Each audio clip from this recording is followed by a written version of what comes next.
Viewers welcome to my channel.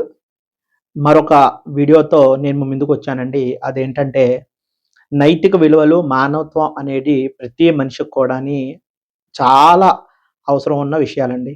డబ్బు కన్నా ఎక్కువగా మానవత్వానికి మరియు మన యొక్క విలువలకి, నైతిక విలువలకి ప్రాధాన్యం అనేది ఇవ్వాల్సి ఉంటుంది. తమిళనాడుకు చెందిన పద్మ గారు పారిశుద్ధ కార్మికురాలు. ఆవిడ రోజు మాదిరిగానే ఆవిడ యొక్క పనికి వెళ్ళి అక్కడ నుండి చెత్తను ఆవిడ ఊడుస్తా ఉండంగా ఆవిడకి 36 తులాల బంగారం ఉన్న బ్యాగ్ దొరికిందండి. దాదాపు 45,00,000 విలువ గల. ఆ బ్యాగ్‌ని ఆవిడ ఒకటే ఆలోచించిందండి. ఎవరైతే ఇది పోగొట్టుకున్నారో వాళ్ళు ఎంత బాధపడుతూ ఉంటారు.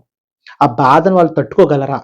అని చెప్పి అదొకటి ఆలోచించి ఆవిడి ఆ బంగారం మీద ఆశపడకుండా తీసుకెళ్ళి దగ్గరున్న పోలీస్ స్టేషన్‌కి అప్పచెప్పడం జరిగింది.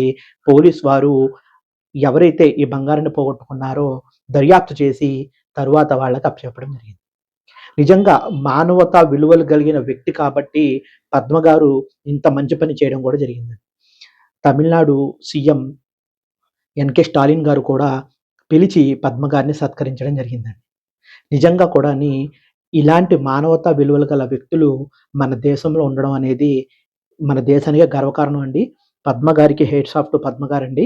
ఎవరైతే పద్మ గారు చేసిన మంచి పని నచ్చిందో, నచ్చిన వాళ్ళు ప్రతి ఒక్కళ్ళు కూడాని కామెంట్ రూపంలో ఆవిడకి మీ యొక్క ధన్యవాదాలు తెలియజేయండి. ఇలాంటి మంచి మంచి వీడియోస్ కోసం మన యొక్క ఛానెల్‌ని సబ్స్క్రైబ్ చేయండి. Thank you so much.